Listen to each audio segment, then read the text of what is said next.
जे शेत आहे आणि इथं आम्ही ठिबकच्या सहाय्याने खत सोडत आहोत. तर युरिया आणि पोटॅश, हे पोटॅशची थैली आहे.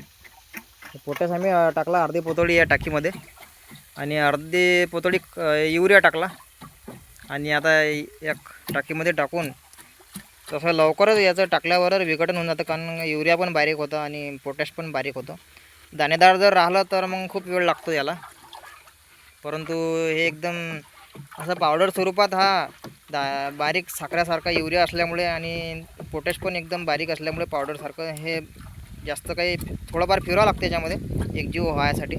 जास्त काही असं फिरवायचं गरज नाही, पण तरी भाऊ आमचे राहुल भाऊ हे खूप अशी मेहनत घेत आहेत, कारण त्यांना वाटतं योग्य व्यवस्थित मिश्रण तयार केल्यानंतर ते ठिबकच्या सहाय्याने एकदम व्यवस्थित असं पोचणार आहे आणि त्यांच्या मक्याला एकदम व्यवस्थित खत पोचणार आहे.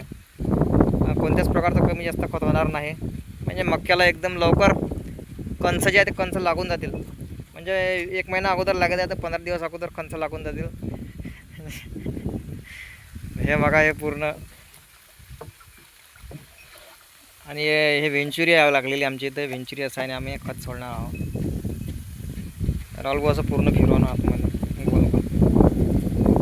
हे झाल्यानंतर आता आपल्याला हे चालू करायचं आहे. एकजीव झाल्यानंतर हे आपण वेंचुरीचा कॉक उभा करणार आहोत, खालचा काक आळवा करणार आहोत आणि हे खत जे आहे सक्शन होणार आहे याच्यामधलं आणि पूर्ण पाईपलाईनमधून जाणार आहे. ठिबकच्या सहाय्याने पूर्ण खताला 10 मिनटात हे खत सोडणार आहे फक्त, पण आपण थोडं कमी स्पीड करू याची. तर हे पूर्ण अर्धा ते 1 तास याला लावू खत सोडायला, म्हणजे धीरे धीरे धीरे ते खत जाईल. तसं कॉक फिरल्यानंतर पूर्ण एकाच वेळेला जातं. 10 मिनटात पण हे खत सोडू शकतो, अशी पावर आहे याच्यामध्ये. या वेंचुरीमध्ये 10 मिनटामध्ये पूर्ण शेताला खत सोडलं जाते.